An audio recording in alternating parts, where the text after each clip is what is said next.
Oke, Masya Allah ya, luar biasa nih, mudah-mudahan sahabat semuanya makin ikhlas ya. Ini benar-benar upgrade your spiritual nih Kak Asep nih ya. Kita di awalnya sudah dipuji, Masya Ibu kota Allah aja bisa ya. pindah, apalagi room Zoom.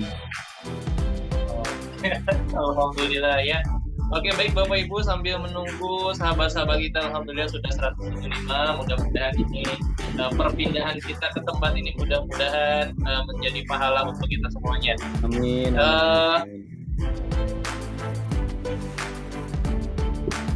Sebentar, Bapak Ibu.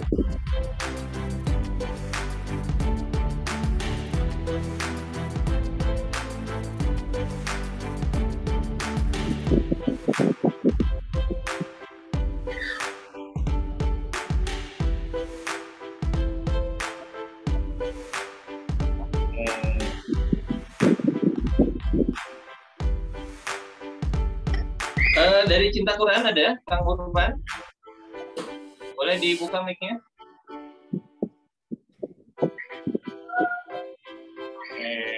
Kita mulai, Kang Asep. Mangga, silakan.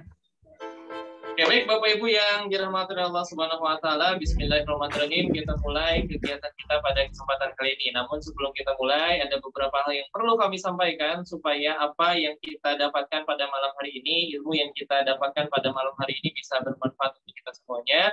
Maka yang pertama adalah, ini langsung ya, langsung izin off ya. Bagi Bapak Ibu yang memungkinkan tidak ada terkendala sinyal dan lainnya apapun gitu ya, apapun. Nah, Bapak Ibu boleh dibantu kami untuk selalu mengaktifkan videonya, dan menonaktifkan audionya ya. Mudah-mudahan yang bisa mengaktifkan videonya ini bentuk respon. Nah, sebelumnya kita belajar respon, ini bentuk respon terbaik dan mudah-mudahan ini bagian dari kita menghargai ilmu ya. Karena insya Allah kalau kameranya terbuka seperti ini, pasti duduknya pasti yang rapi, kemudian bajunya yang rapi dan dandannya yang rapi, dan mudah-mudahan ini mendapatkan pahala yang lebih besar dan lebih siap lagi gitu ya. Dan bentuk penghargaan kita, adab kita terhadap penyampai ilmu dan terhadap ilmu ya. Nah, boleh Bapak Ibu yang tidak terkendala untuk mengaktifkan videonya. Mudah-mudahan ada kebaikan untuk Bapak dan Ibu yang bersedia untuk mengaktifkan videonya. Waiting room-nya boleh dimatikan Kakang host ya. Baik Bapak Ibu, kalau semuanya sudah membuka kameranya, saya buka acara kita pada kesempatan kali ini. Bismillahirrahmanirrahim. Assalamualaikum warahmatullahi wabarakatuh. Waalaikumsalam warahmatullahi Wabarakatuh. Saya mau tes suara saya, boleh reaction jempolnya diangkat? Suara saya jelas? Alhamdulillah ya, jelas alhamdulillah ya. Peserta yang hadir yang terkonfirmasi hadir, insya Allah ada 300 lebih, hampir 400. Mudah-mudahan semua sahabat-sahabat kita bisa hadir dan bisa belajar bersama kita semuanya, dan mudah-mudahan bisa sama-sama mendapatkan manfaat pertemuan kita pada malam hari ini. Bismillahirrahmanirrahim. Alhamdulillahirabbil alamin, wassalatu wassalamu ala sayyidil mursalin wa imamil muttaqin wa ala alihi washabihi ajmain.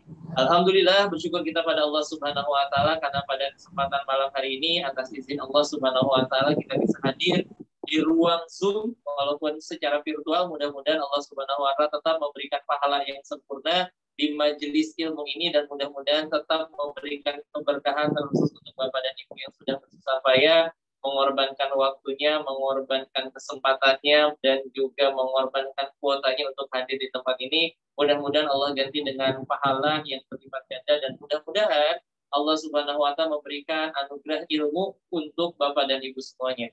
Dan yang seru pada malam hari ini, Bapak Ibu yang dirahmati Allah Subhanahu wa taala, bahwa malam hari ini kita akan sama-sama meningkatkan level spiritual kita. Kita akan sama-sama meningkatkan keimanan kita, dan kita akan sama-sama naik level, meningkatkan apapun yang ada di diri kita untuk menyambut seruan dari Allah Subhanahu wa taala. Dan bahkan saat ini kita akan sama-sama menyambut Ramadan ya, tinggal menghitung hari Bapak dan Ibu ya. Masya Allah ya, kita berdoa mudah-mudahan Allah Subhanahu wa taala mengizinkan kita untuk bisa bertemu Ramadan dan meningkatkan keimanan kita, meningkatkan kualitas spiritual kita, naik level kita, dan mudah-mudahan Ramadan kali ini bisa kita persiapkan dengan terbaik, dengan naik level spiritual kita, dengan naik level ibadahnya. Mudah-mudahan Ramadan ini menjadi Ramadan yang terbaik untuk kita semuanya. Untuk itu Bapak dan Ibu semuanya, pada kesempatan kali ini The Art of Dakwah mengadakan sebuah event, dan ini juga salah satu program dari guru kami, yaitu program training dari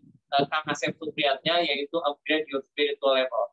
Dan Bapak Ibu semuanya, program training ini biasanya Kang Asep Supriyatna itu biasa menyampaikan untuk membantu meningkatkan benefit dan profit dari perusahaan-perusahaan, mulai dari nasional dan juga multinasional. Dan pada kesempatan kali ini, Kang Asep Supriyatna akan berbagi pada kita semuanya bagaimana Kang Asep Supriyatna meningkatkan level, membantu kita semuanya untuk meningkatkan level spiritualitas kita.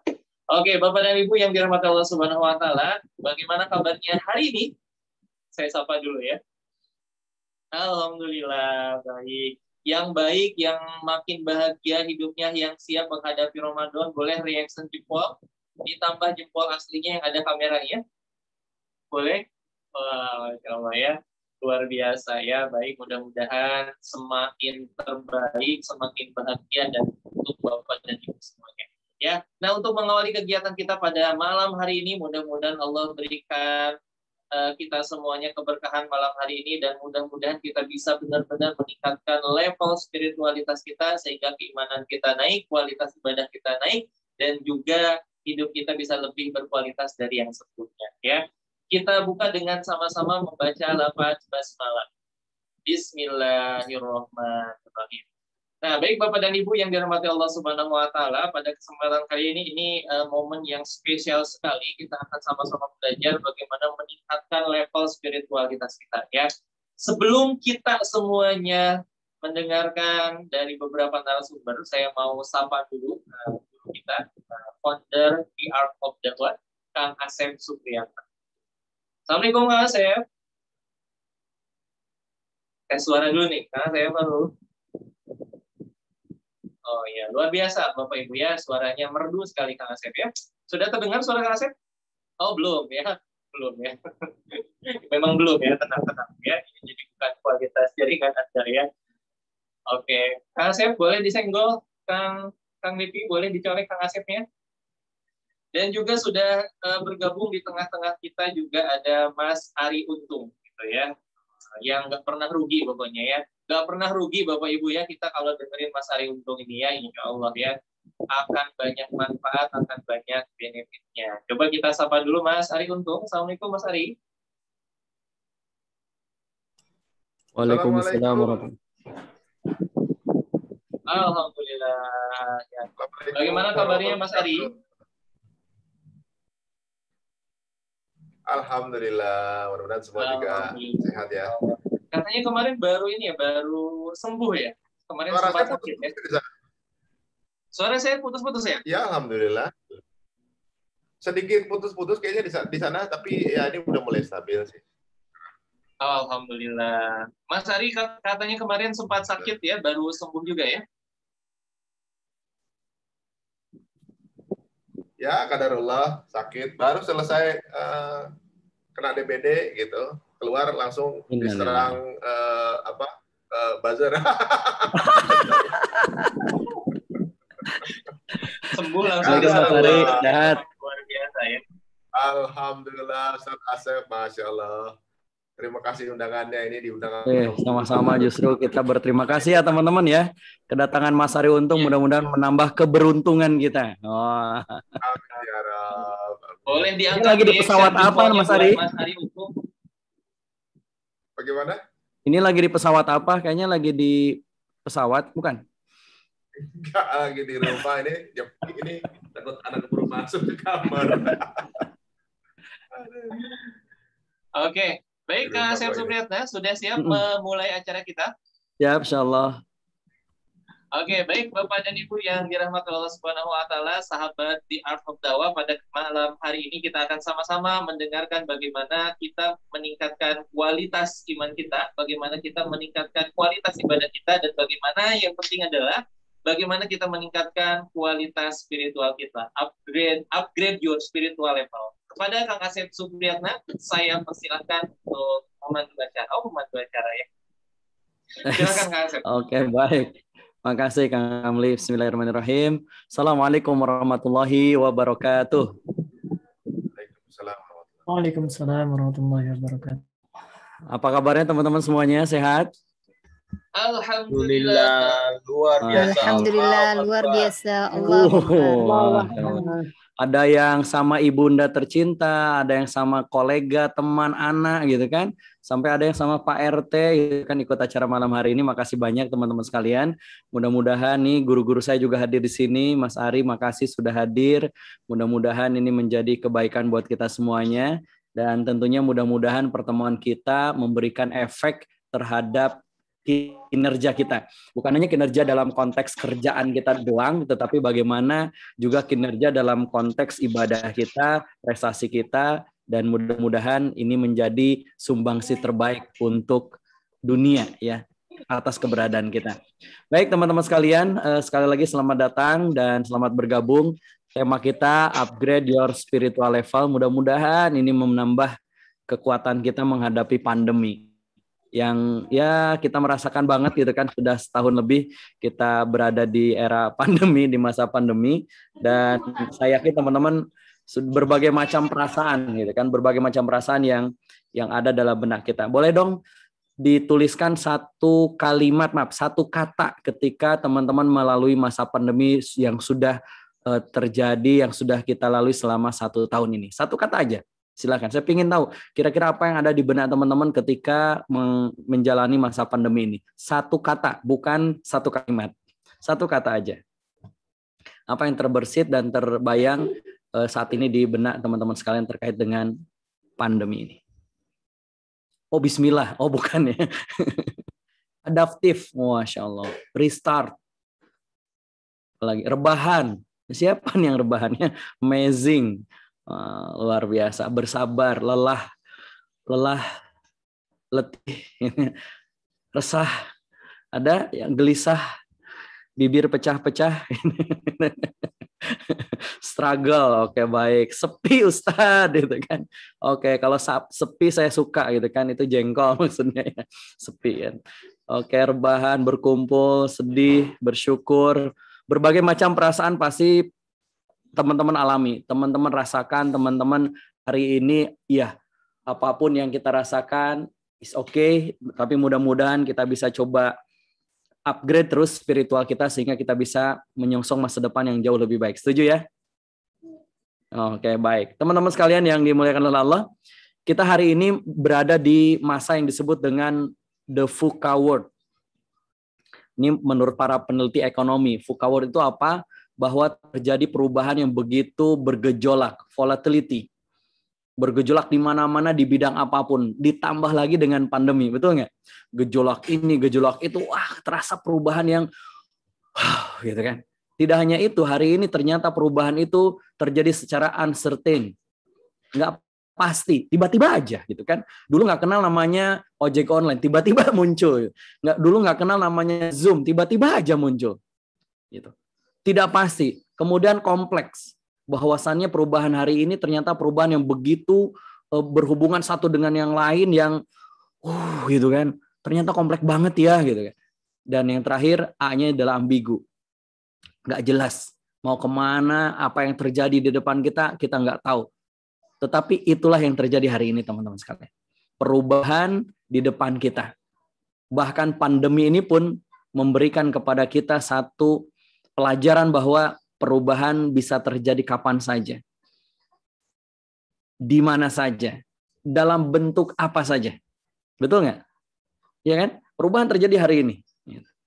Nah, teman-teman sekalian, dan itu terjadi sebenarnya bukan hanya hari ini. Gitu. Perubahan itu terjadi dari dulu terus terjadi perubahan. Contoh begini, silahkan disiapkan lagi alat tulisnya di chatroomnya. Tolong sebutkan benda ini namanya apa. Silahkan tuliskan nama benda ini apa. Bukan mereknya ya, mereknya Motorola. Baik, terima kasih. Nah, yang bisa menjawab nama dari benda ini, itu sudah bisa diketahui berapa usianya. Kenapa? Karena anak muda gitu kan, nggak ngerti ini benda apa gitu kan. Ya betul nggak? Ya, Ummu kembar pasti ngerti banget gitu kan, dibawa sama suami gitu kan. Kemudian bunyinya khas banget, titit titit, pagerku berbunyi kan gitu. Disimpan di ikat pinggang gitu. Dan dulu itu keren banget. Nggak ada namanya eksekutif muda nggak bawa benda ini. Oh, ini keren banget teman-teman sekalian. Saat itu gitu. Saat itu. Tapi tahun 90-an gitu kan muncul teknologi baru, teknologi handphone. Jadi kalau pager ini kita hanya satu arah, kita nerima aja gitu. Kalau kita mau memberikan pesan itu harus ke providernya dulu, menghubungi provider. Hanya satu arah. Tapi muncul yang dua arah melalui SMS, telepon dan lain sebagainya. Munculnya teknologi handphone saat itu. Yang mungkin teman-teman juga pernah mengalami. Silahkan pilih mana handphone favorit teman-teman saat itu. Manakah yang menjadi favoritnya? Yang senyum-senyum, Bu Lina pasti tahu mana yang menjadi favorit handphonenya. Bagi teman-teman yang masih muda, yang lahir 90 tahun tahun 90 ke sini, mungkin nggak kenal dengan handphone ini. Tapi ketahuilah, handphone inilah yang mengantarkan kepada pernikahan saya. Apa hubungannya gitu kan? Iya betul gitu kan. Handphone 1000 umat gitu kan. Bahkan sampai nggak apa-apa second, yang penting Nokia gitu kan. Itu luar biasa saat itu gitu kan. Pertanyaannya hari ini bagaimana dengan nasib pager dan Nokia? Pertanyaannya, apakah pager dan Nokia melakukan sebuah kesalahan? Enggak. Kenapa? Enggak melakukan kesalahan. Tetapi dunia di luar sana sudah terjadi perubahan yang luar biasa. Enggak salah gitu. Tetapi di luaran sana sudah terjadi perubahan yang luar biasa. Pertanyaannya kepada kita, terus gimana dengan kita? Kita merasa aman-aman aja, kita merasa nyaman-nyaman saja, kita merasa comfort banget gitu kan. Kita merasa udahlah gini aja Ustaz, cukup. Padahal kita tahu nggak sih, di luaran sana sudah terjadi perubahan yang luar biasa. Luar biasa. Oke, baik. Kita flashback lagi. Saya nggak tahu teman-teman yang di sini sudah berapa persen yang tahu benda ini. Sekali lagi, yang punya kisah masa lalu dengan benda ini, yang kalau mau dipakai dimasukkan dulu ke kamera, kemudian diputar dulu, cetrek, cetrek, dan kalau mau dilihat hasilnya harus datang ke Fuji Film Center, ke Kodak Center untuk dicuci cetak. Pas waktu selesai dicuci ternyata kebakar. Ya, gitu kan. Habislah sudah. Kenapa? Kenapa Pak Rusdi pernah mengalami gitu kan, di akad nikah ternyata kebakar semua. Allah Robi gitu kan. Itulah eranya saat itu. Di zaman masih analog. Tapi 2005 setelah ditemukan teknologi digital, sudah tidak lagi mengalami stres dengan kebakarnya foto. Berubah teman-teman sekalian. Dulu kalau mau pakai kamera itu eman-eman banget. Ada yang asa 100, 200, 300, sisinya ada yang 18, 24, 36. Dieman-eman gitu kan, diirit-irit. Foto apa yang akan kita ambil, pret, dipilih-pilih gitu kan. Mana yang penting. Sekarang dengan handphone aja udah ribuan foto yang ada di handphone. Berapa foto yang kita cetak? Belum tentu satupun foto yang kita cetak. Dunia telah berubah. Dan apa yang terjadi? Kodak bangkrut. Fujifilm masih tetap bertahan dengan teknologi digitalnya. Begitulah hari ini teman-teman sekalian. Kita berada pada masa yang perubahan itu begitu cepat, begitu kompleks, begitu ambigu, begitu volatility, begitu wow gitu. Yang kalau kita nggak siap, udah wassalam gitu. Kita wassalam. Nah, begitu juga dengan di masa pandemi ini teman-teman sekalian. Betapa ada yang beruntung di masa pandemi, ada yang buntung di masa pandemi, ada yang merasa berat, sedih, kalut, macam-macam. Tapi ada juga bersyukur Ustadz. Kenapa? Alhamdulillah Ustadz, berkahnya pandemi saya bisa buka toko online. Ternyata ada juga tuh dengan pandemi malah membuat berkah yang datang melimpah. Alhamdulillah Ustadz, dengan pandemi saya bisa ikut kajian online dimanapun, kapanpun, nggak perlu pakai biaya apa-apa. Oh iya, Alhamdulillah. Alhamdulillah Ustadz, Ternyata ada juga orang yang mampu mengubah musibah yang begitu berat ini menjadi sebuah kesyukuran. Perubahan, teman-teman sekalian. Perubahan. Maka sebenarnya berarti bukan terkait dengan kejadiannya, bukan terkait dengan kehidupan kita, yang mungkin di depan kita begitu luar biasa, perubahan ini bla bla bla bla. Oh, ternyata yang perlu kita takutkan bukan tentang itu sebenarnya. Seperti pepatah dan nasihat dari guru kita Agim, kata beliau, jangan pernah takut menghadapi hidup, tetapi takutlah salah menyikapi hidup. Nggak perlu takut dengan perubahan, tetapi takutlah salah menyikapi perubahan. Nggak perlu takut dengan berbagai macam hal yang terjadi di luaran sana, tetapi takutlah ketika kita salah memberikan makna terhadap apa yang ada di luaran sana. Nah, pertanyaannya, sudah siap belum sih kita dengan menghadapi perubahan yang begitu luar biasa? Siap belum, teman-teman? Siap nggak? Coba yang sudah siap angkat tangan kanannya. Sudah siap? Oh, aduh, nggak ada. Kayaknya belum siap nih. Gitu. Oke, siap nggak siap, perubahan akan terjadi. Dan ternyata teman-teman yang bisa bertahan di era perubahan seperti hari ini bukan yang besar dan kuat. Bukan. Kenapa? Tuh dinosaurus saja punah gitu kan, padahal kuat dan besar. Bukan ternyata, bukan tentang itu. Bukan. Siap nggak siap, kita harus siap. Siap nggak siap, kita harus mempersiapkan diri. Kita siap atau tidak siap, kita memang harus dipaksa untuk siap. Kalau mau tetap bertahan. Saya nih teman-teman sekalian di dunia training juga begitu.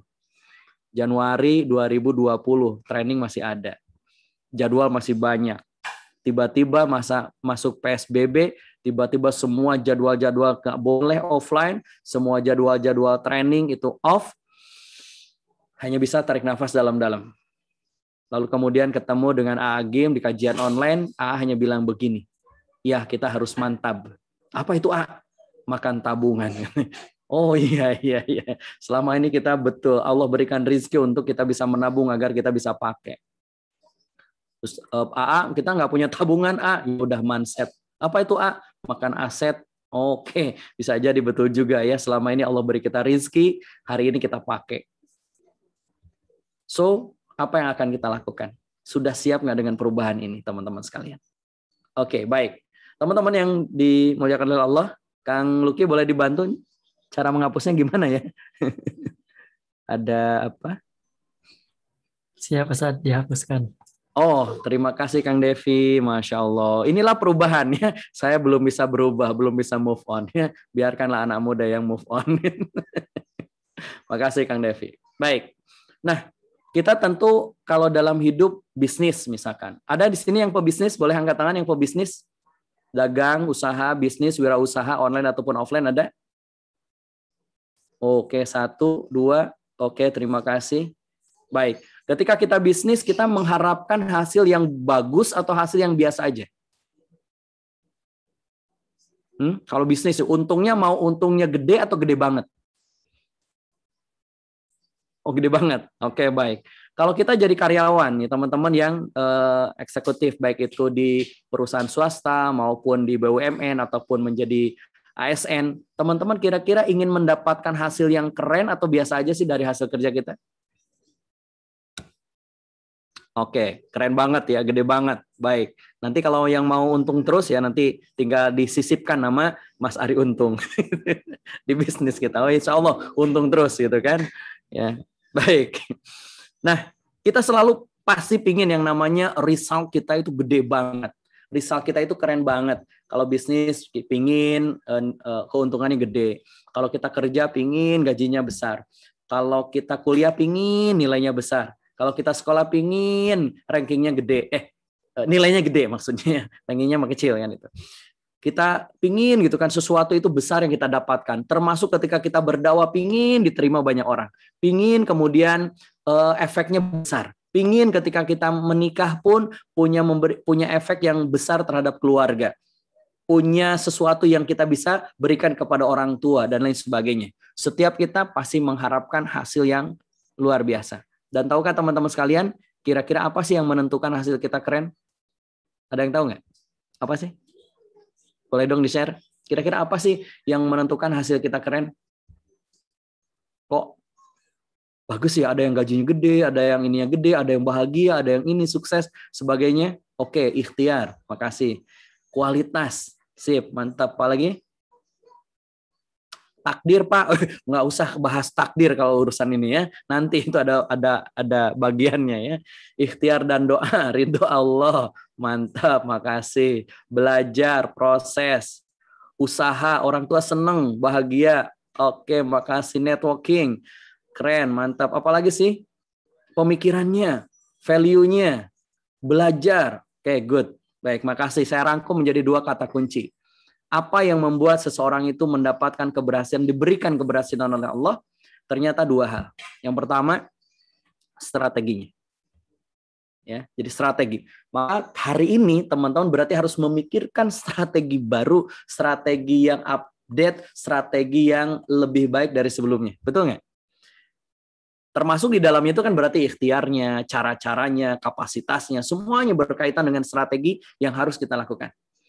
Makanya Einstein pernah mengatakan, kalau kita berharap yang berbeda dengan cara yang sama, berarti kita orang gila. Jadi termasuk orang gila, kata Einstein. Berharap yang berbeda dengan cara-cara yang sama, strateginya sama. Nggak bisa. Kajian pun begitu kan. Saya bikin kajian online, membuat forum The Art of Dakwah, komunitas The Art of Dakwah. Ya saya mencoba untuk buat strategi baru. Maka saya minta bantuan teman-teman anak-anak muda. Ada Kang Ramli, ada Kang Devi, ada Ustadz Luki dan sebagainya yang nampak muda, meskipun usianya udah tua sih, gitu kan. Tapi nampak muda, gitu kan. Semangatnya muda, ilmunya baru dan sebagainya, gitu kan. Kenapa? Karena kita perlu strategi baru, gitu kan. Mas Ari Untung juga begitu nanti, gitu kan. Ketika menghadapi bulian dari buzzer, perlu strategi, gitu kan. Gimana caranya nih kan? Perlu strategi dan itu menentukan keberhasilan kita. Nah, ternyata tidak cukup hanya berbekal strategi. Kualitas kehidupan kita akan berada di level terbaik, akan berada di level yang keren banget ketika ditopang oleh poin yang kedua. Apa itu? Spirit. Spirit. Maksudnya begini, orang boleh punya strategi, tapi kalau nggak punya spirit, gimana ya? Atau orang boleh punya spirit tapi nggak punya strategi, gimana ya? Coba kita polling, teman-teman. Mana yang kira-kira menurut teman-teman yang dia akan mendapatkan kesuksesan hidupnya, kebahagiaan hidupnya, keberkahan hidupnya akan lebih luar biasa? Yang pertama, orang yang punya strategi tapi nggak punya spirit. Yang kedua, orang punya spirit tapi minim strategi. Kira-kira yang akan berpeluang mendapatkan kebaikan hidup yang mana? Yang pertama atau yang kedua? Yang pertama tadi punya strategi tapi nggak punya spirit. Yang kedua punya spirit tapi nggak punya strategi. Kira-kira yang mana? Yang ketiga belum. Itu yang ketiga iya punya spirit dan punya strategi. Iya itu idealnya. Tapi kalau hanya dua, kira-kira mana? Yang lebih cepat mendapatkan kebaikan-kebaikan. Lebih cepat menuju kesuksesannya, lebih cepat ketika dia menghadapi pandemi dia bisa produktif. Yang punya strategi tapi minim spirit, nggak punya spirit, atau yang punya spirit meskipun dia minim strategi. Oh, aduh, ini terjadi ikhtilaf nih ya. Jadi tidak hanya di kalangan para ulama terjadi perbedaan. Ini Mas Revo kenapa pegang-pegang jidat, Mas? Oke, baik. Coba. Mas Revo pilih mana? Yang pertama atau yang kedua?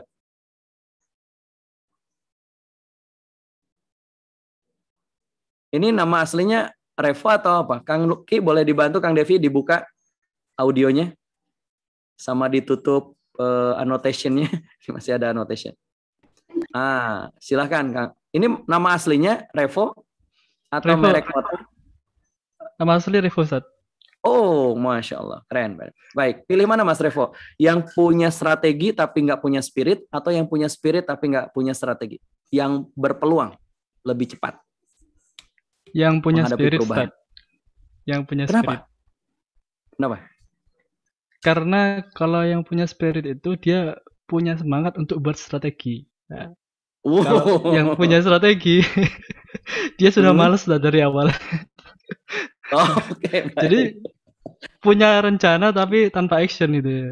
Kayak gitu. Oke. Akhirnya rencana nggak jadi action karena nggak punya spirit gitu ya. Gitu ya. Yes, sir. Oke. Thank you Mas Revo. Baik, makasih.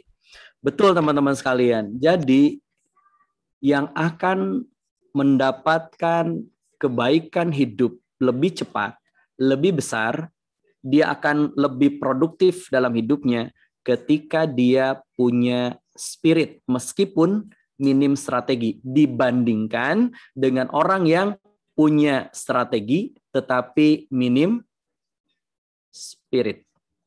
Kenapa? Karena orang yang punya spirit dia akan berhasil menemukan strategi-strategi lain.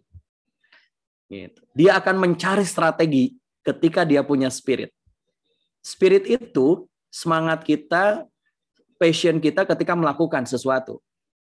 Contoh misalkan gini, ada seorang ayah, dia sedang berjuang untuk menafkahi keluarganya. Kalau dia punya spirit, strategi dia labrak, dia strategi bisa ditunda, bisa di ini, bisa di ini, bisa di itu. Kenapa? Yang penting anak saya bisa hidup, yang penting anak saya bisa makan, yang penting anak saya bisa selamat. Maka dia akan mencari strategi-strategi baru.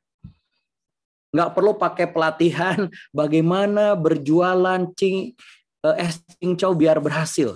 Nggak perlu gitu kan. Kenapa? Karena spirit dia pasti akan mengantarkan dia kepada cara-cara baru. Tetapi yang punya strategi tapi minim spirit, maka dia hanya akan pintar di atas kertas. Oh, dia merancang begini. Oh, kalau bikin bisnis online itu begini ya, teman-teman. Kita analisa dulu pasarnya, kita ini dulu bla bla bla bla bla, nanti strategi jualannya begini-begini. Tapi ketika muncul masalah, susah juga ya. Selesai sudah. Gitu. Nggak produktif lagi gitu. Kenapa? Karena spiritnya minim. Yang ideal itu tentu dia punya spirit dan juga dia punya strategi. Gitu. Nah, dua hal ini yang menentukan teman-teman sekalian. Jadi yang pertama strateginya, maka mulai sekarang berarti teman-teman harus cari strategi-strategi, cara-cara gimana agar kita bisa meraih sesuatu lebih cepat, lebih besar, dan tentunya apa yang kita lakukan itu meraih keberkahan Allah Subhanahu wa taala. Tetapi yang jangan kalahkan, jangan lupakan adalah spiritnya. Gitu. Spirit kita. Dan ternyata teman-teman sekalian, full of spirit dalam hidup kita itu adalah spiritual. Full of spirit itu adalah spiritual. Betul nggak tulisannya? Mohon maaf, saya bahasa Inggrisnya salah paham ya. Mohon maaf kalau grammarnya salah, tapi mudah-mudahan teman-teman paham gitu maksudnya ya. Jadi kekuatan spirit terbesar itu adalah spiritual. Ayo coba masih ingat nggak deals logical level of change yang disampaikan Kang Hari minggu kemarin? Ayo, ada masih ingat nggak? Ada kurvanya? Masih ingat nggak? Insya Allah, alhamdulillah ya udah lupa. Berarti bersyukur, berarti pernah ingat. Ya, daripada nggak lupa, berarti nggak pernah ingat ya. Yuk coba kita sedikit ulas kembali. Jadi perubahan itu teman-teman sekalian, orang itu akan berubah, environment-nya, itu kan berarti sistemnya, betul kan? Itu berarti tata aturannya, berarti di situ ada behaviors-nya, di situ ada perubahan pola tingkah lakunya, kebiasaan-kebiasaannya. Di situ kita berharap berubah. Dan ternyata perubahan itu terjadi karena apa? Berubahnya skill-nya, kemampuannya. Orang nggak mungkin sholat kalau dia nggak bisa sholat. Nggak tahu tata cara sholat, betul kan? Tetapi orang sudah tahu cara sholat, kalau dia belief-nya salah, maka salah juga, dia nggak akan sholat. Gitu. Allah ngapain sih sholat? Belief tuh kan. Gitu. Tahu nggak sih? Ada pertanyaan begini teman-teman. Jadi beberapa waktu yang lalu saya ngobrol dengan temannya Mas Ari. Mas Ari pasti tahu persis. Jadi ada teman-teman itu bikin kajian gitu kan. Mas Ari dan kawan-kawan ada bertanya begini. Ustadz, kalau saya sholat 5 waktu, kira-kira cicilan rumah saya lunas nggak?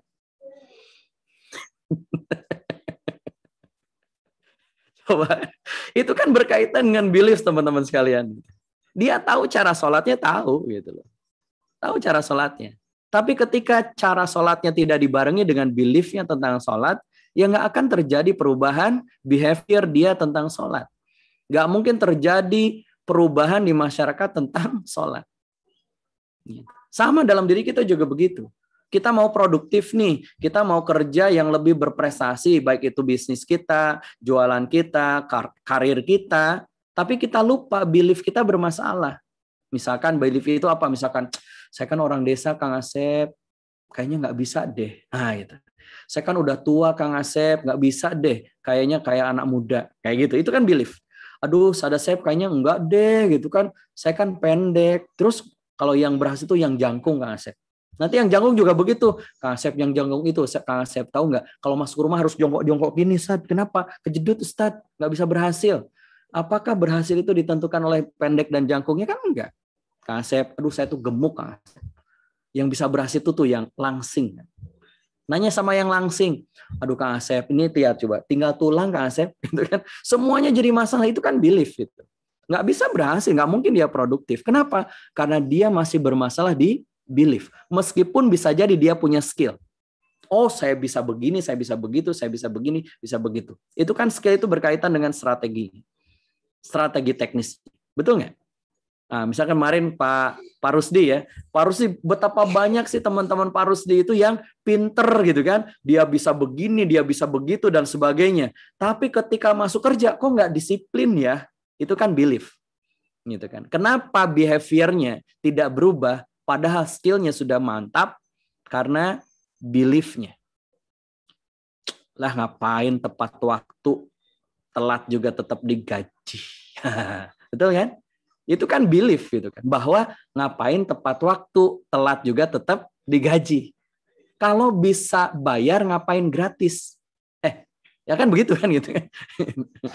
Kalau bisa sulit ngapain dipermudah kan begitu.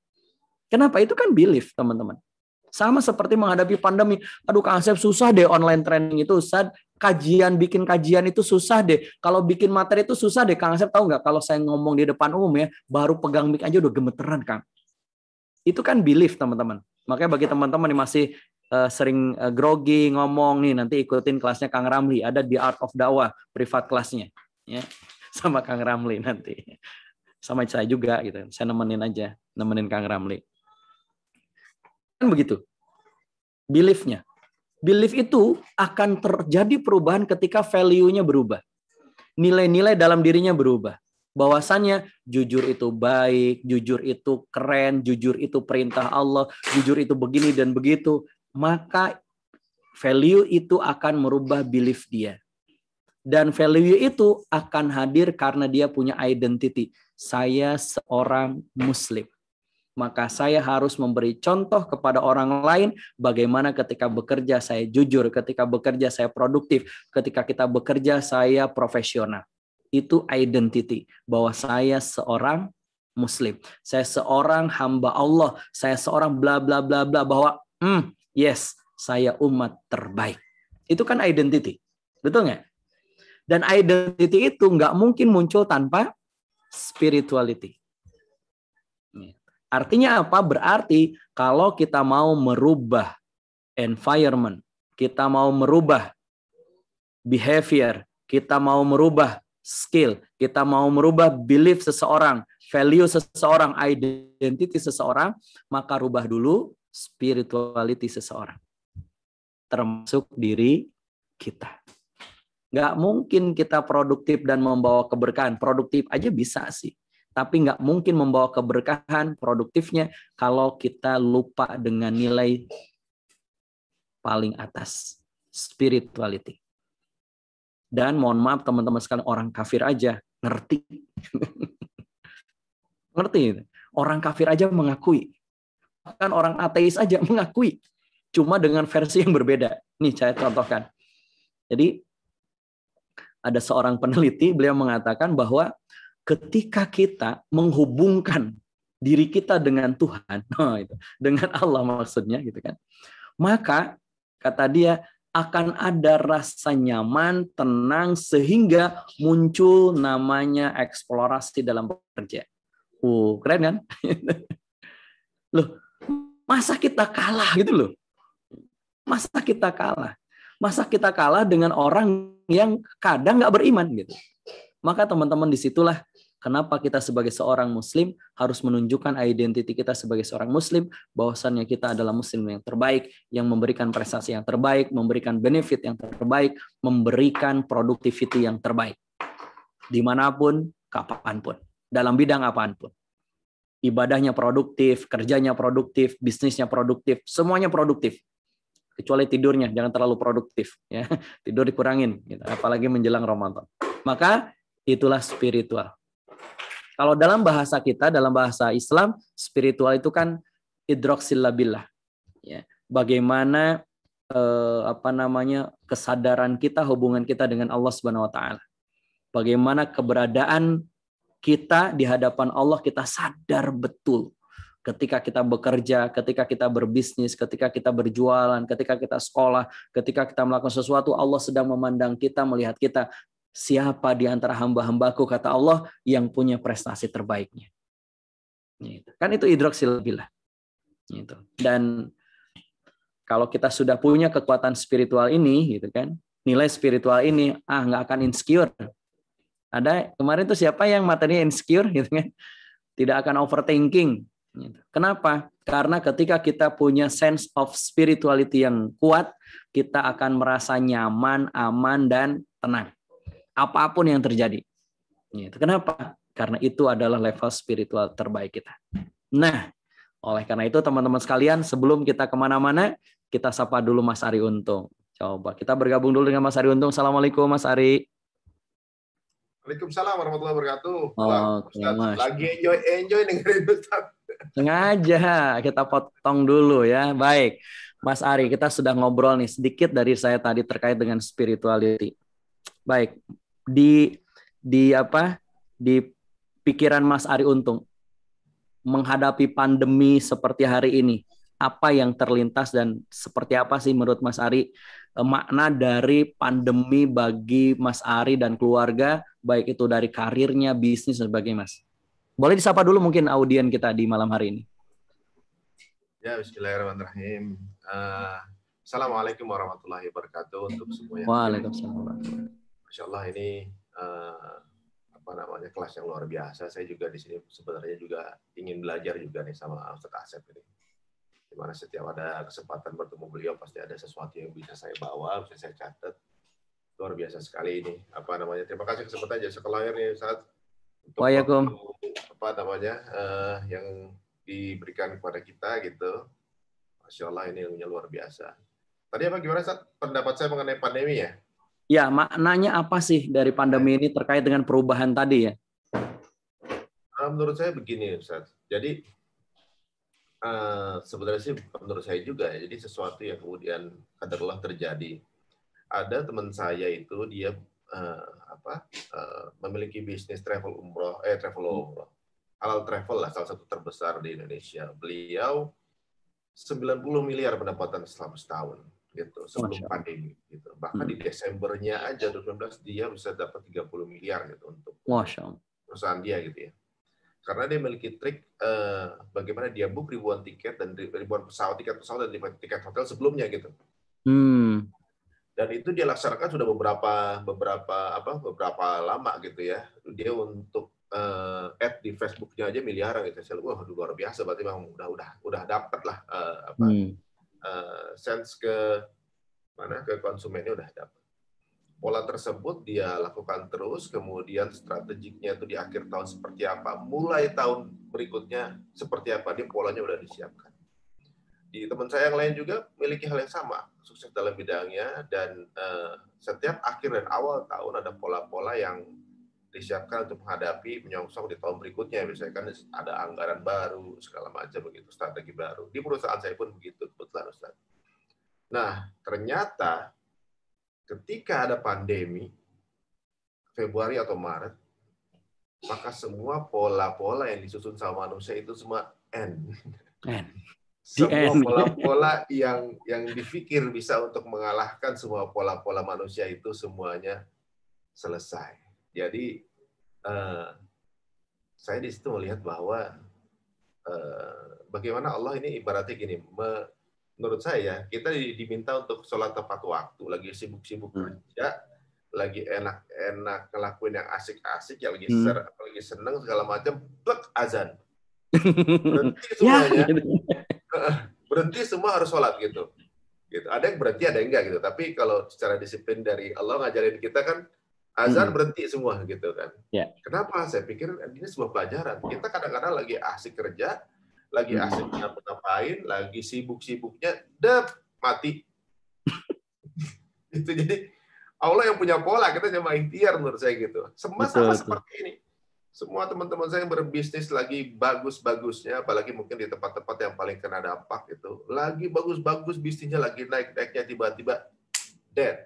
Allah mau, jadi ibaratnya mau nge-pause itu semua gitu. Ya Allah yang punya mau gitu. Tapi alhamdulillah teman saya termasuk orang yang ibaratnya bisa dibilang udah ngaji gitu ya. Jadi kebanyakan travel lain mungkin hold dana-dana bookingan, beliau dikembalikan semuanya. Dikembalikan semuanya, kemudian mungkin ada bookingan beliau yang mungkin belum terambil. Beliau sekarang happy hanya dengan bawa motor ke kantor. Padahal perusahaan kita kata dia, saya nggak mau pegang utang, gitu. Saya nggak mau utang sama orang. Insya Allah, saya pernah diangkat sama Allah, Allah akan angkat lagi kalau saya udah tahu caranya. Gitu. Alhamdulillah, saya juga kata saya ini luar biasa.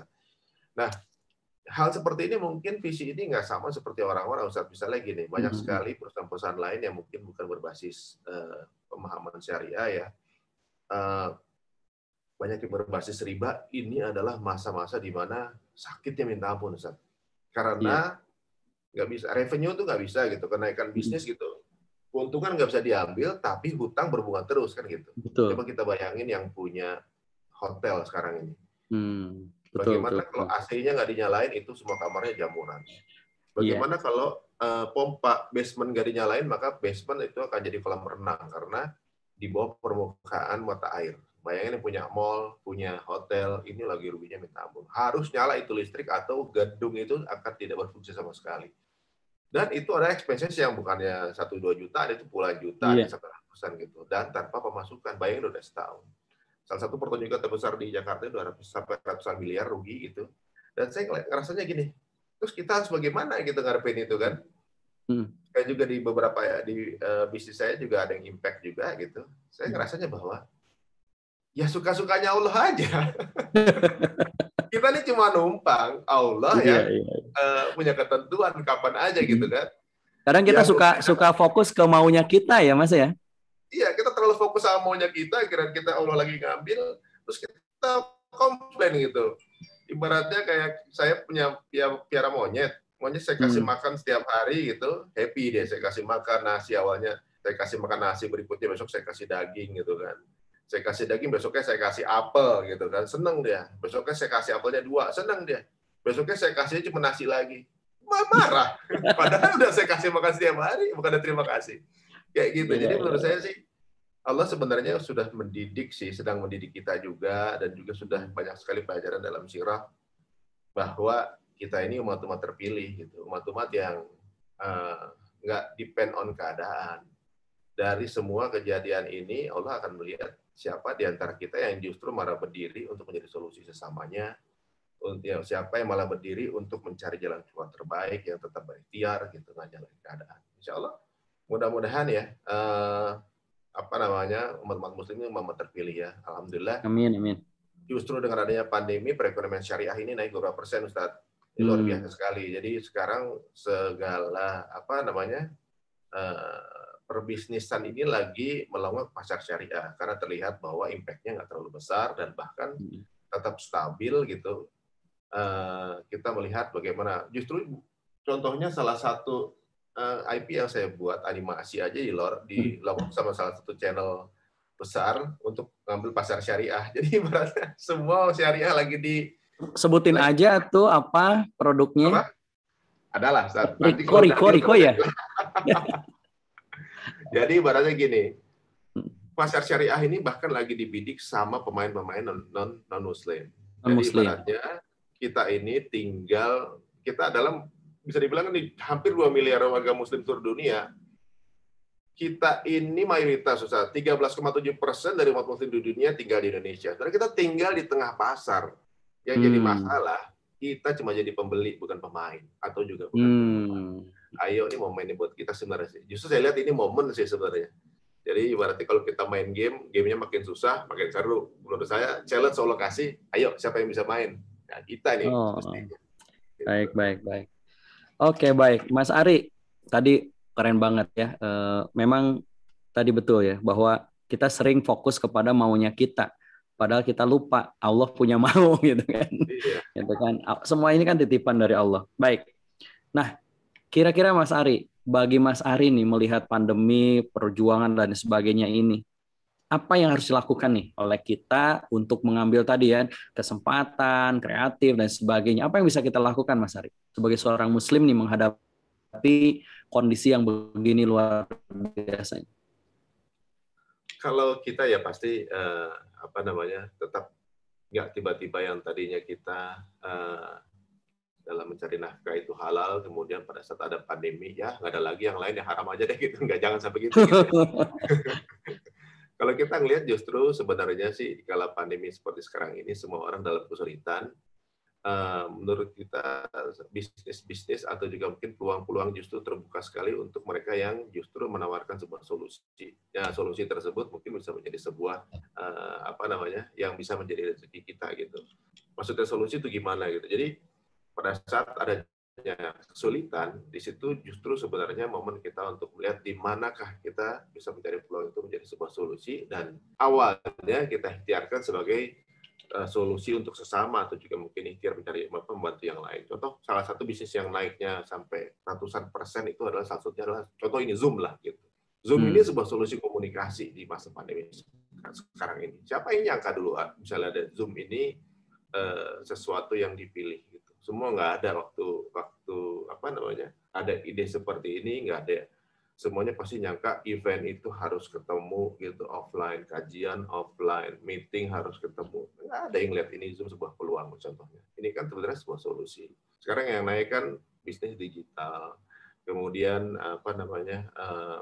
segala macam bersifat online. Terus kemudian juga di obat-obatan juga sedang naik gitu. Online herbal segala macam. Jadi teman-teman semua kalau mencari ide, ambil di ranah solusi, dan saya rasa setiap orang itu punya kesulitan masing-masing. Nah, pada saat kita sedang punya kesulitan, disitulah sebenarnya Allah lagi ngasih ide gitu. Ngasih ide misalnya kayak contoh misalnya saya waktu kemarin ngelihat ada orang lagi curhat sama salah satu guru kita, malah dibalikin lagi gitu. Ustaz, itu di sana banyak sekali pemurtadan gitu kan. Ini gimana Ustaz gitu. Nah, berarti lah kamu ngapain? Ditanya namanya gitu. Terus andil kamu ngapain? Gitu. Cuma ngadu doang. Terus apa yang udah kamu lakuin? Nah, sebenarnya setiap masalah itu kita yang ditanya. Terus kamu ngapain masalah itu? Gitu. Terus apa yang kamu lakuin gitu? Jangan jadi pengadu, tapi dari situ kita ngelihat bahwa disitulah Allah lagi ngasih kode ke kita untuk dirangsang sense kreatif kita untuk apa yang sedang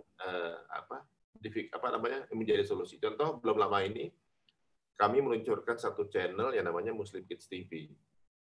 Jadi melihat anak-anak Indonesia sekarang sekolahnya online, terus kemudian pada saat dia buka online digital kadang-kadang masuk ranah-ranah dewasa gitu, masuk ranah-ranah yang bukan pada umurnya.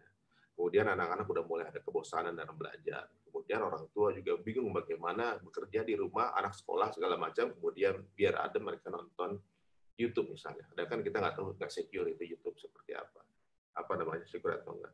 Nah dari situ kita ngerasa bahwa berarti orang tua butuh satu platform yang anaknya itu bisa aman gitu. Kenapa sih bisa pikir ke sana? Karena anak saya juga begitu.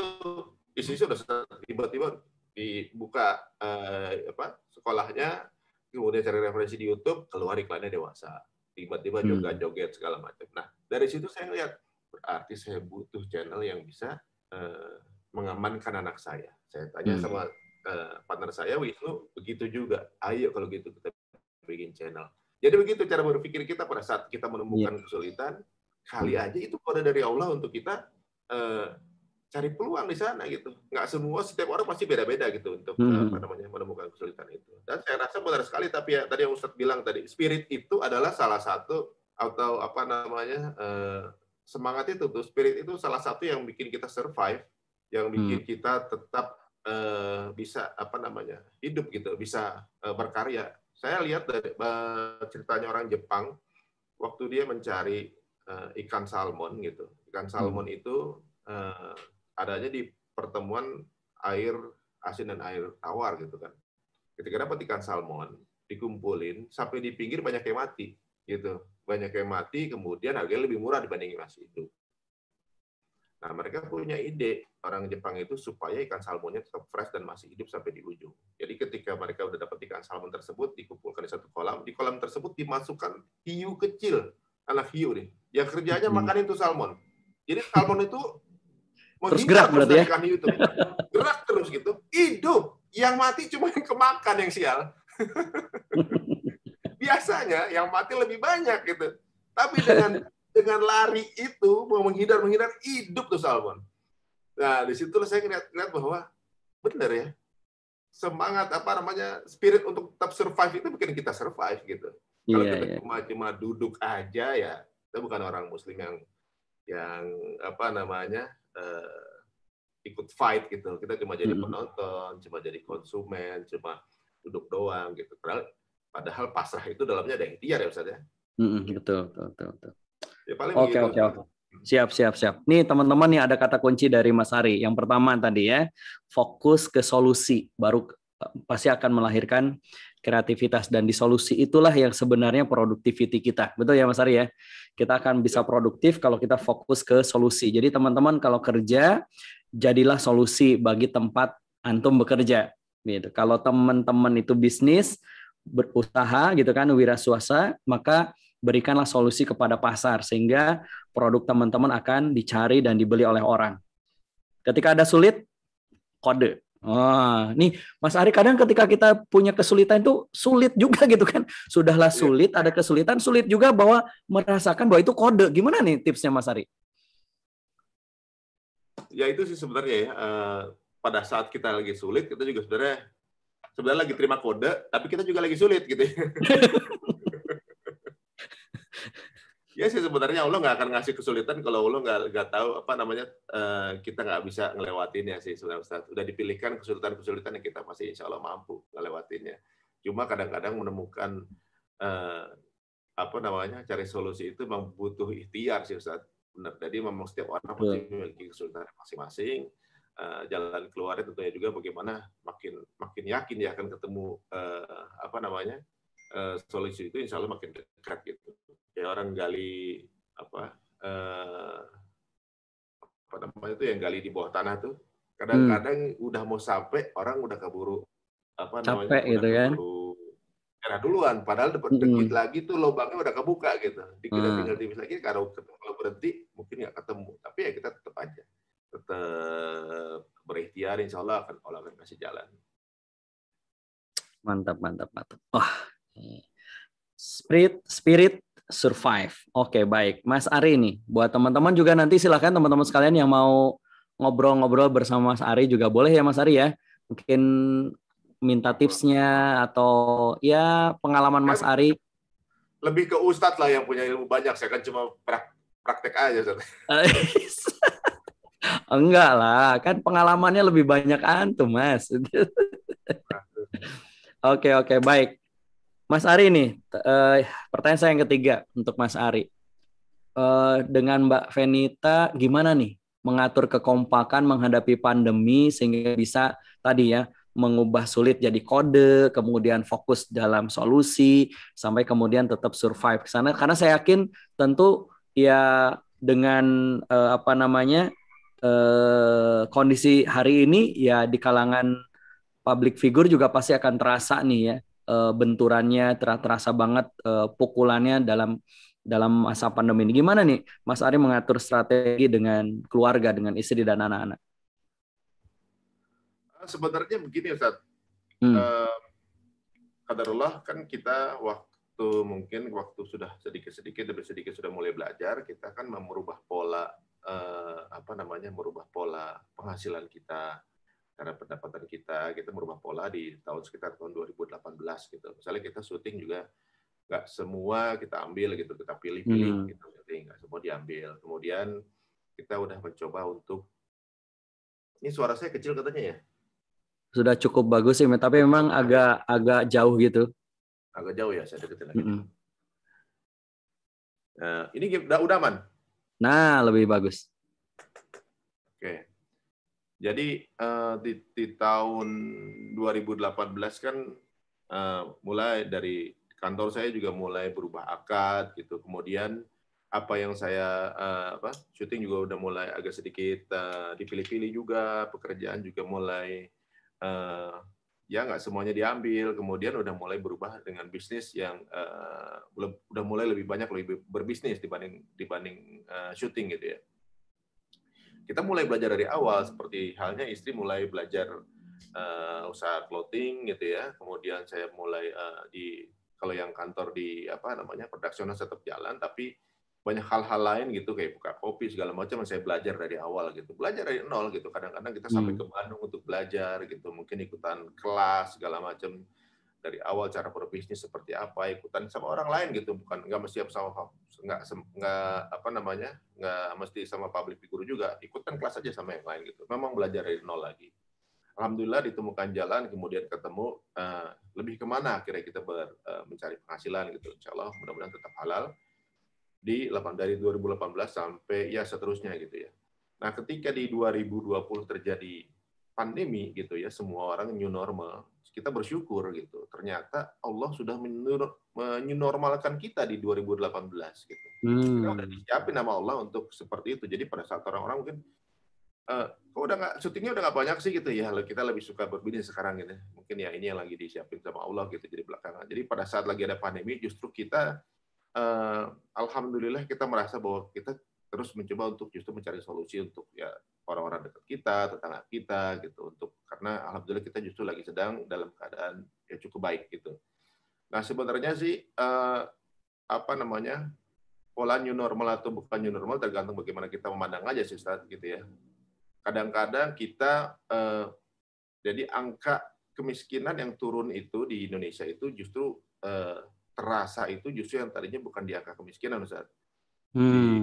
Ibaratnya mereka yang mungkin di stratanya secara ekonomi menengah kemudian turun jadi kemiskin gitu ya, dan nggak mau mulai dari awal gitu. Ada rasa gengsi untuk mulai dari awal, rasa gengsi untuk mulai dagang gitu, untuk mulai dari seolah-olah ada pride yang kita pegang. Masa gitu. Sih gitu ya? Masa saya sih begini? Gitu. Masa gua kerjain ini sih sekarang, masa sih gua gitu kan?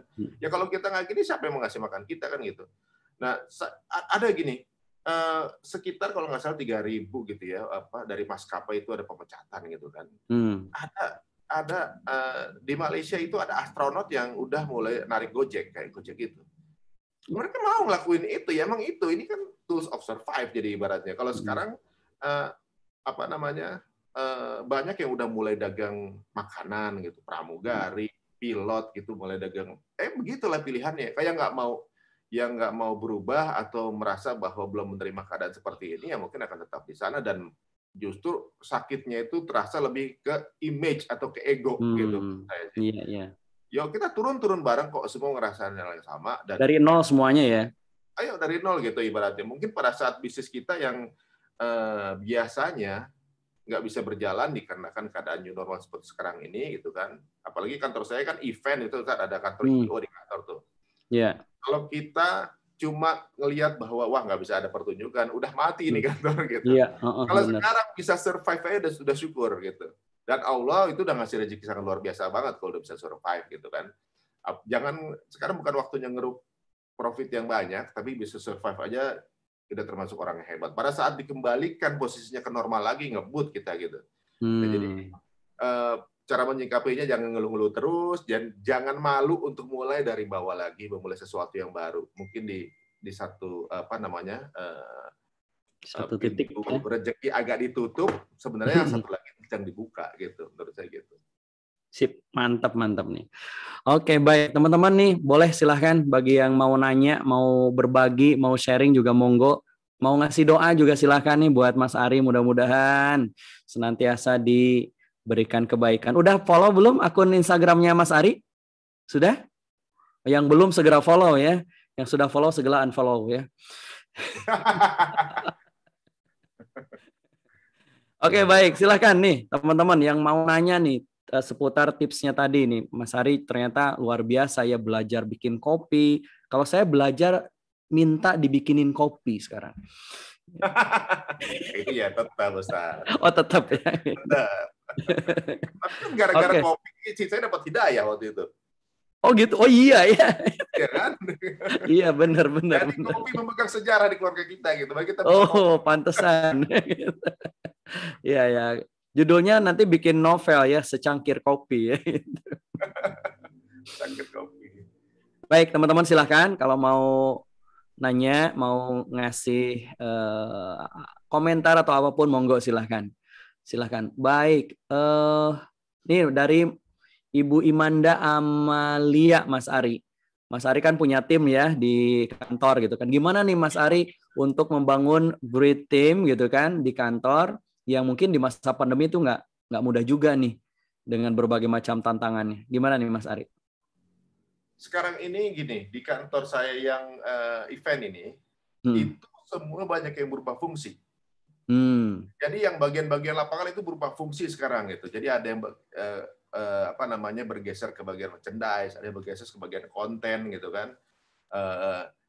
Ya karena mungkin di bidangnya sedang tidak banyak bisa kita manfaatkan nih, karena kan kita belum ada offline gitu. Apakah kemudian mereka kan ada yang juga kemudian jadi runner juga ikut gitu, ada yang posisinya ya kita juga terus terang gitu. Jadi memang dalam keadaan posisi yang seperti ini dan satu dan lain hal kita minta diperbantukan di sisi sini gitu. Ada yang pindah di bagian merchandise, which is sebenarnya dia ada di event gitu. Karena yang di merchandise butuh marketing, ada yang jadi semuanya, ada yang jadi jualan gitu misalnya. Saya rasa itu memang sengaja saya terapkan ke teman-teman semua dibanding saya harus hire orang baru. Satu, dua, kita nih di satu kapal yang sama gitu. Mungkin ada yang bagian ada yang bagian nyetir, ada yang bagian buka kainnya itu yang buat biar bisa jalan, ada yang bagian radar, ada yang bagian mesin segala macam gitu. Tapi kalau tiba-tiba kapalnya bolong, yang punya kesempatan atau punya peluang untuk sama-sama nambel yang ada di situ, entah itu bagian apa aja, ayo kita tampung sama-sama gitu maksudnya. Jadi ketika mau kata kapalnya bolong, tiba-tiba enggak, kan saya bagian radar, bukan tugas saya. Kalau tenggelam mah bareng, saya bilang. Ini tenggelam mah bareng. Jadi apa yang nggak usah milih-milih pekerjaan, kalau kemudian di situ adalah polanya, kamu yang paling deket dan kamu yang lagi ada akses ke sana, ayo masuk gitu. Karena apapun, pendapatan apapun, itu untuk kita bersama juga gitu kan. Nah, kayak seperti itu, Ustaz. Jadi sekarang banyak yang nyebrang gitu, banyak yang akhirnya diperbantukan untuk jualan. Ada yang tadinya di part event sekarang bantu-bantu istri untuk di bagian marketing jualan hijabnya dia gitu. Saya rasa teman-teman semua ini semuanya siap gitu. Jadi ibaratnya memang ada kadang-kadang kita ketemu sama orang di luar yang lebih hebat gitu. Tapi teman-teman saya ini tim saya ini adalah orang-orang yang ready gitu. Orang-orang yang punya semangat luar biasa, yang ready ditempatkan di mana aja, dan sepertinya ingin berada di depan gitu. Saya aja duluan gitu ya maju gitu misalnya gitu. Jadi nggak ada yang malu-malu segala macam gitu. Ya karena saya juga barengan sama teman-teman ini dari awal, mereka lihat dari nol bagaimana ilmu saya juga masih kurang. Saya juga bilang sama mereka gitu, sama-sama menimba ilmu bareng sambil kemudian kita berikhtiar gitu kan. Alhamdulillah semuanya udah jadi kayak keluarga, dan kebersamaan itu yang pasti terus kuatkan ya.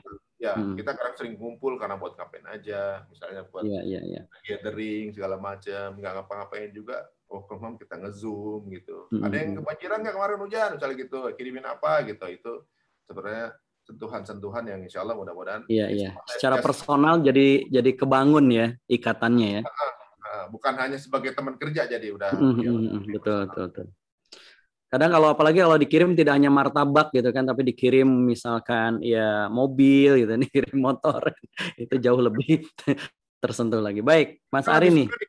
Lebih suka dikirimin WA, Ustaz. WA-nya WA-nya bukti transferan. Mereka lebih suka itu, Ustaz. Oke, oke, oke, baik, baik, baik.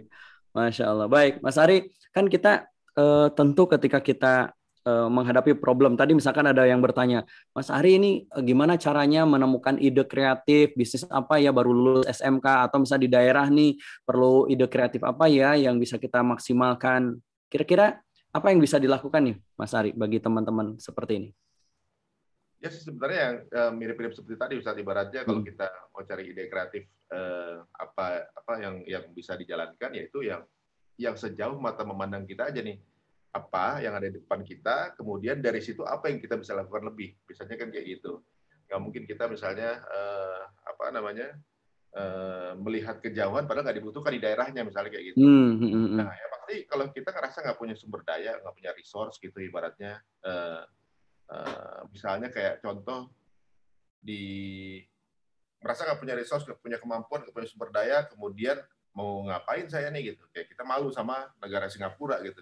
Negara Singapura itu di Asia yang merupakan negara tambang terbesar di Asia, tapi dia nambang di mana?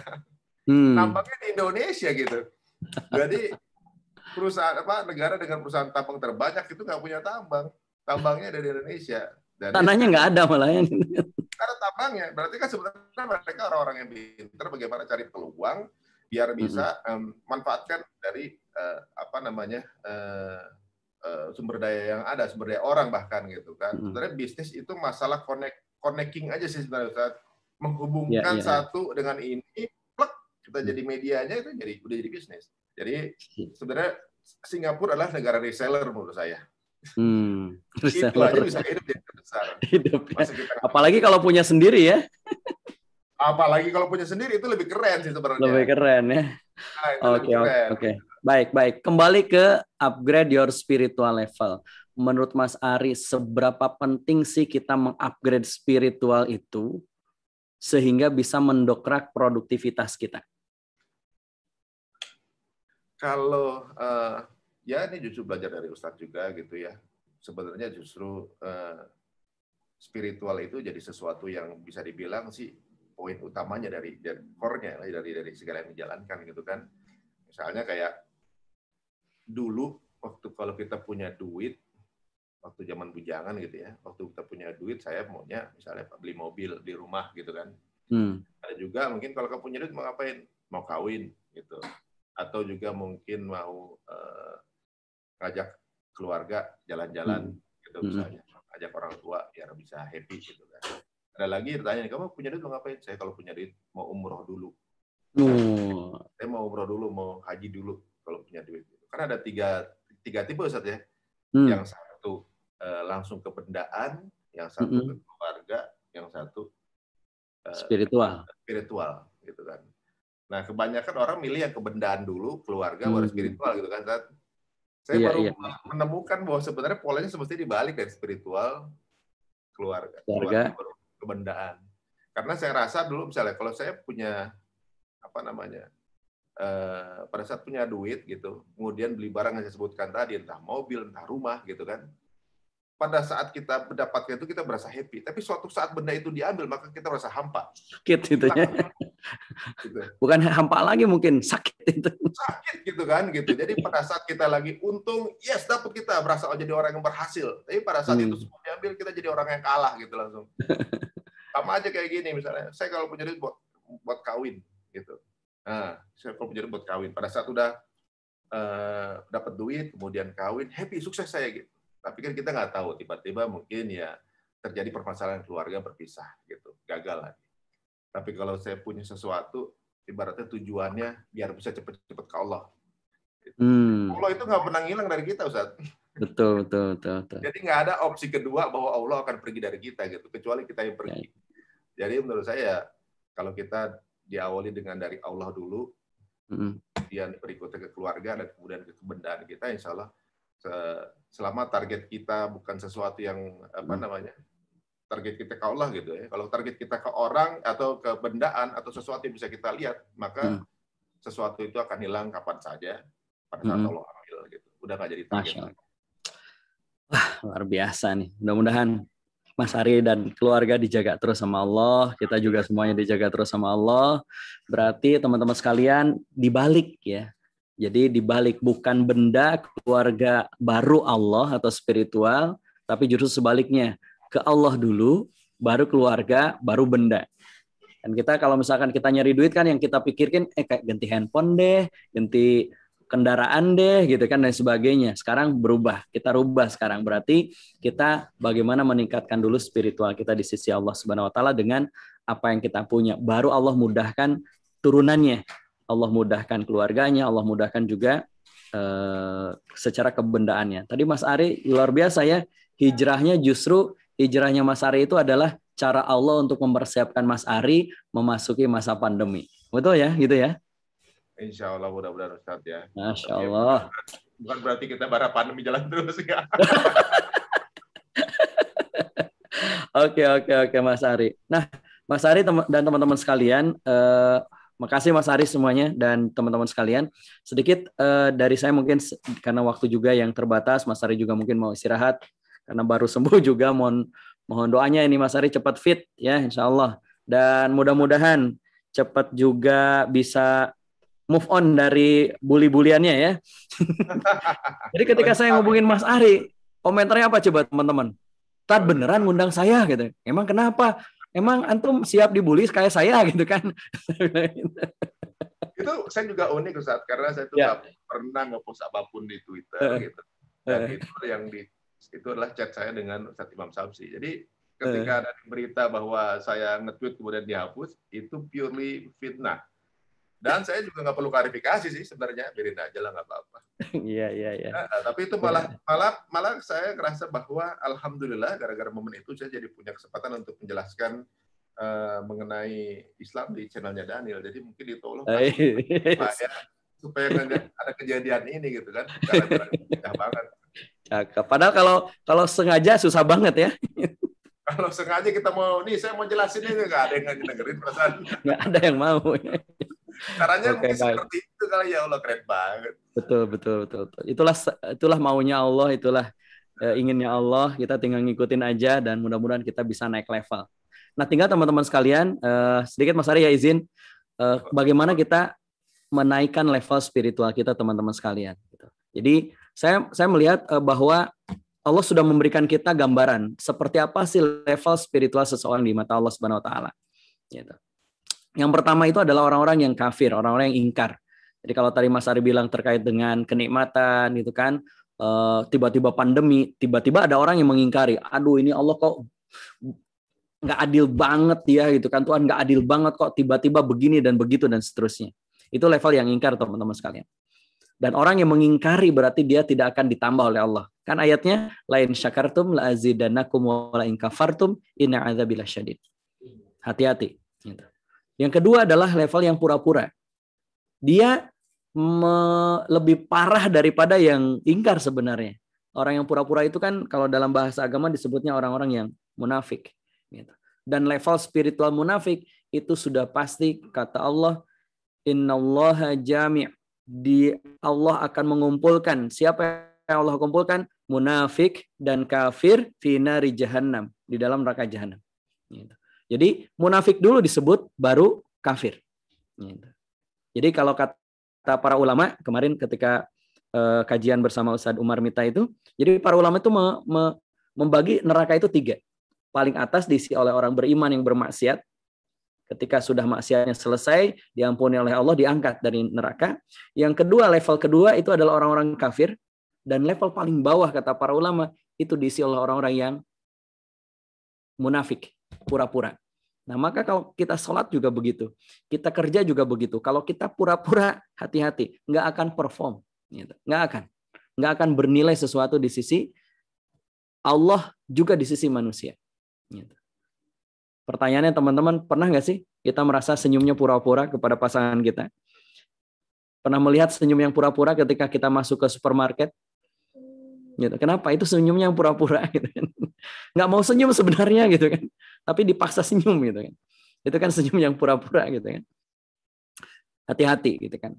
Yang ketiga, levelnya adalah zalim. Dia sudah beriman, dia sudah mengakui Allah, dia punya spiritual, tetapi sering melakukan kezaliman. Sebagaimana, mohon maaf, Nabi Adam melakukan satu kezaliman, lalu kemudian dijauhkan oleh Allah dengan istri tercintanya. Sebagaimana Nabi Yunus gitu kan melakukan suatu kezaliman, meninggalkan kaumnya lalu dimasukkan ke dalam 3 kegelapan. Hati-hati dengan kezaliman teman-teman sekalian. Ini akan berakibat fatal terhadap kehidupan kita, apalagi yang pura-pura dan ingkar. Nah, yang keren itu yang mana? Kalau misalkan kita, kalau menurut Ibnu Katsir kan zalim itu orang mukmin yang bermaksiat. Jadi kalau misalkan ada seorang muslimah nggak mau pakai hijab, nah itu namanya zalim. Kalau ada seorang laki-laki nggak mau cari nafkah, itu namanya suami zalim. Tapi kalau suami yang rajin cari nafkah, keren nggak? Menurut teman-teman keren nggak? Enggak. Itu level yang ke berikutnya, yaitu yang standar. Yang standar. Memang standar itu. Jadi kalau misalnya ada muslimah pakai hijab, keren nggak? Standar. Memang standarnya harus pakai hijab. Tapi mendingan dibandingkan yang zalim. Yang standar itu berarti kan sesuai dengan standar, sesuai dengan SOP-nya, sesuai dengan yang seharusnya. Insya Allah diberikan balasan yang terbaik. Level yang kelima adalah yang good. Dia tidak hanya standar, tapi dia melebihkan dari standar yang seharusnya. Sehingga produktivitas dia menjadi lebih baik, dan lebih baik. Kalau kata Ibnu Katsir, dia tidak mencukupkan terhadap yang wajib, tapi juga menambah dengan yang sunnah. Kalau dalam masalah amal ibadah.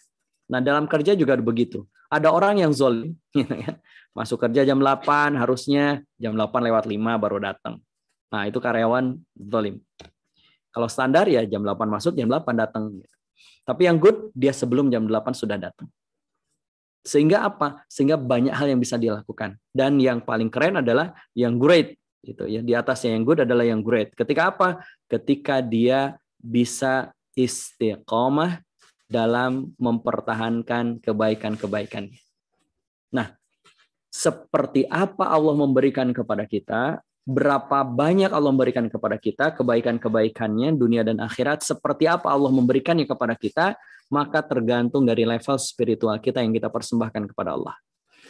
Maka teman-teman, kalau mau Allah mudahkan langkah hidup kita, Allah mudahkan usaha kita, Allah mudahkan karir kita, maka naikkan level spiritual kita. Jangan yang ingkar, apalagi pura-pura. Zolim hindari, minimal standar sampai yang good. Apalagi kalau masuk bisa yang great, yang terbaik di atasnya good. Ketika apa? Istiqomah melakukan kebaikan demi kebaikan. Nah, gimana caranya dan bagaimana kita agar bisa mengupgrade dan juga bisa membantu teman-teman agar bisa tetap produktif meskipun di masa pandemi. Insya Allah saya mengajak teman-teman sekalian, kita akan bangun yang pertama. Yuk kita maknai semua kehidupan kita, peristiwa kejadian yang terjadi tentunya dengan kekuatan spiritual yang tadi seperti Mas Ari sampaikan. Yang kedua, bagaimana kita bisa mengukur level spiritual kita. Oh, kita di sini, sehingga kita bisa memperbaiki apa yang harus kita lakukan. Kemudian, yuk kita coba menemukan pendorong terkuat dalam diri kita. Apa yang harusnya kita hadirkan untuk mendorong kita agar tetap survive.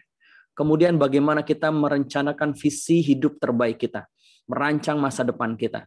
Termasuk juga bagaimana menemukan kekuatan terbaik dalam diri kita, sehingga kita bisa mempersembahkan juga yang terbaik dari diri kita. Menemukan tidak hanya kekuatan diri kita, tetapi bagaimana kita bisa menemukan siapa yang bisa kita ajak untuk berkolaborasi sehingga kita bisa mendapatkan yang terbaik dalam kehidupan kita. Dan tentunya bagaimana kita bisa merancang aksi-aksi yang bisa kita lakukan agar level spiritual kita tetap bertahan di level yang terbaik. Gitu. Nah, nanti informasinya nanti disampaikan oleh Kang Ramli. Oke, Mas Ari, masih hadir Mas Ari?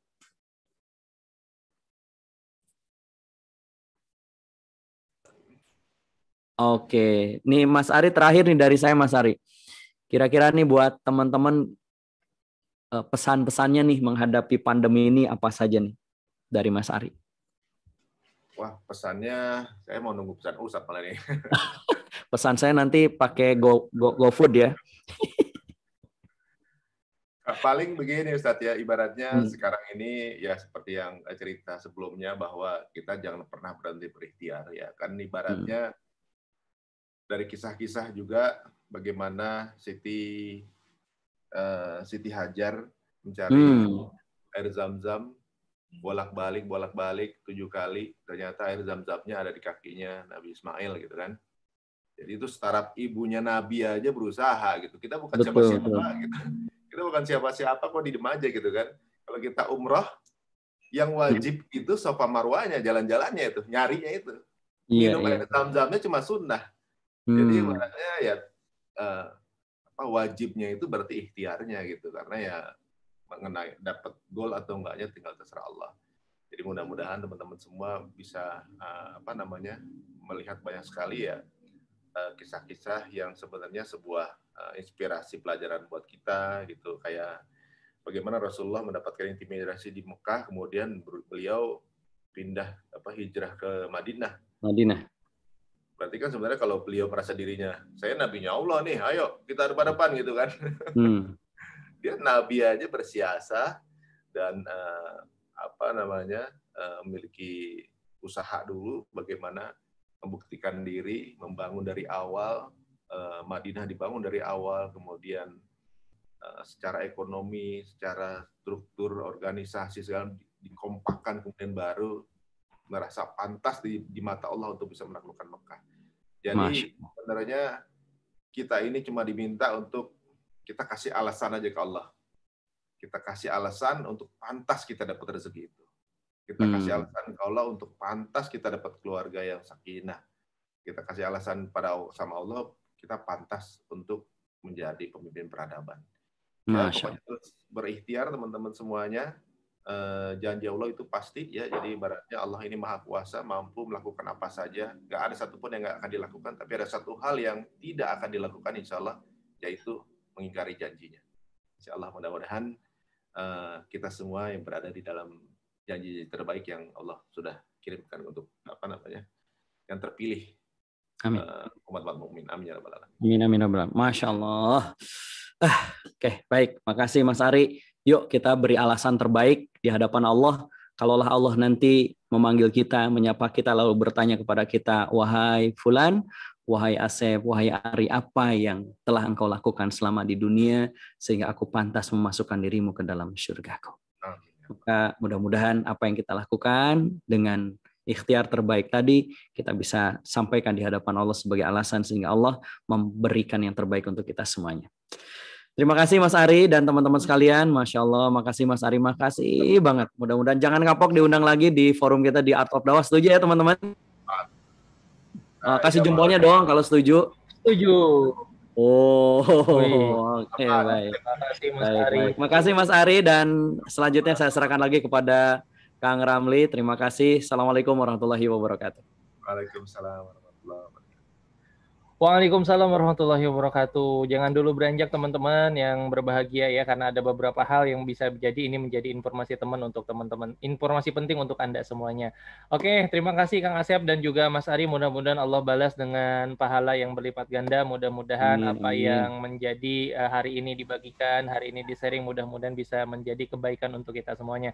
Kang Asep, saya jadi penasaran ini Kang Asep. Ini program Upgrade Your Spiritual Level ini seperti apa Kang Asep? Ini dari sisi programnya. Kan ini kan katanya program yang memang Kang Asep siapkan khusus gitu ya untuk perkantoran, untuk membantu perusahaan-perusahaan. Ini secara personal ini seperti apa Kang Asep? Ya, memang gini Kang Ramli dan teman-teman sekalian, program Upgrade Your Spiritual Level ini program yang sering saya bawa dan saya pakai untuk membantu beberapa perusahaan, lembaga, dan organisasi. Nah, khusus Ramadan ini, saya berpikir karena masa pandemi ini luar biasa, saya ingin membantu teman-teman sekalian secara pribadi, secara personal. Yuk kita bareng-bareng gimana caranya kita bisa mempertahankan kita, prestasi kita, produktivitas kita, baik yang bisnis maupun yang bekerja, sehingga mempersembahkan yang terbaik. Nah, program ini biasanya dilakukan kan dalam beberapa hari training kalau di perusahaan. Tapi kalau dalam kondisi pandemi ini saya melihat bahwa 3 hari full ya. Betul, iya 3 hari full biasanya gitu kan. Nah, kita coba kita ketemu live Zoom, kita sama-sama ngobrol dalam beberapa sesi. Nanti ada juga praktek-praktek yang kita tuntun satu persatu bagaimana kita meningkatkan level spiritual kita di hadapan Allah Subhanahu wa taala, sehingga tadi seperti yang Mas Ari sampaikan, dengan meningkatnya level spiritual kita di sisi Allah, Allah menjadi alasan, itu menjadi alasan di sisi Allah kita diberikan rezeki yang terbaik, kita diberikan kebahagiaan yang terbaik, kita diberikan kesuksesan yang terbaik. Saya pandu step demi stepnya. Saya pandu langkah demi langkahnya satu persatu sehingga masing-masing menemukan kliknya bagaimana mempersembahkan yang terbaik di sisi Allah Subhanahu wa taala. Oke, sudah kebayang banget ya. Jadi Ramadan kali ini benar-benar kita isi benar-benar mumpung gitu Ramadan gitu. Ya. Iya, Masya Allah. Jadi ini kalau dikatakan pesantren kilat nggak cocok ya, karena bukan pesantren kilat, karena bahasannya bukan kajian. Iya, Masya Allah. Karena ini memang pembahasannya, pelatihannya ini, trainingnya ini memang intensif ya, Kak Asep ya. Jadi benar-benar praktis, benar-benar teman-teman semuanya akan didampingi, dilatih langsung oleh Kang Asep Supriyatna bagaimana mendampingi Anda semuanya supaya memiliki keimanan di atas sebelumnya gitu ya. Nah, teman-teman semuanya, insya Allah selama bulan Ramadan ini program Upgrade Your Spiritual Level bisa teman-teman semuanya ikuti seminggu sekali ya. Insya Allah kita akan mulai di minggu pertama atau minggu kedua Ramadan. Nah, maksimal minggu kedua Ramadan, mudah-mudahan bisa segera dimulai. Kegiatannya seminggu sekali dari pagi sampai siang gitu ya. Insya Allah ini menjadi Ramadan yang akan paling berkesan untuk teman-teman semuanya. Seperti apa programnya? Nah, teman-teman semuanya, teman-teman bisa mengetahui lebih detail programnya yaitu melalui bit.ly/upgrade your spiritual level gitu ya. Nah, ini sudah ada linknya di chat room dan Kang Devi nanti dibantu untuk di-share di grupnya masing-masing ya. Jadi sayang banget teman-teman semuanya kalau melewatkan Ramadan ini tanpa teman-teman memiliki Ramadan yang berkesan. Nah, jadi insya Allah selama Ramadan selesai teman-teman punya level spiritual yang lebih baik, yang lebih bagus dari yang sebelumnya. Terima kasih Kang Asep dan juga Mas Ari Untung dan juga sahabat The Art of Dakwah dan juga tim dari The Art of Dakwah yang telah mendampingi, yang telah bersama-sama pada kesempatan hari ini. Mudah-mudahan pertemuan kita pada kesempatan kali ini menjadi pertemuan terbaik dan mudah-mudahan kita bisa bertemu offline ya. Rindu banget ya bisa bertemu dengan Mas Ari dan juga Kang Asep secara offline. Mudah-mudahan pandemi ini segera hilang. Dan walaupun kita tidak bisa bertemu offline, mudah-mudahan Allah kumpulkan kita kembali di surganya Allah Subhanahu wa taala. Amin. Ya. Sekian untuk pertemuan ini Bapak dan Ibu semuanya. Untuk melengkapi pertemuan kita tutup dengan hamdalah alhamdulillahirabbil alamin. Subhanaka Allahumma bihamdika asyhadu an la ilaha illa anta astaghfiruka wa atubu ilaik. Dan satu lagi Bapak dan Ibu semuanya, jika Bapak Ibu ingin mengetahui informasi terkait dengan private class The Art of Dakwah batch 6 spesial Ramadan series, nah Bapak Ibu juga bisa mengunjungi www.artofdakwah.com. Sekian Bapak Ibu, saya Abdullah Ramli dan dari seluruh tim kru The Art of Dakwah. Apabila ada kata-kata yang salah dan kurang berkenan, mohon maaf. Billahi taufiq wal hidayah. Assalamualaikum warahmatullahi wabarakatuh. Waalaikumsalam warahmatullahi wabarakatuh. Makasih Mas Ari. Sharingnya keren banget. Salam buat Mbak Venita ya. Sama-sama Mas Ari. Dan Sami. Terima kasih Ustaz. Assalamualaikum. Waalaikumsalam. Hati-hati di jalan. Ya Ustaz ya. Di jalan ya. Waalaikumsalam warahmatullahi wabarakatuh. Jangan ketukar. Mendoakan semua kita istiqomah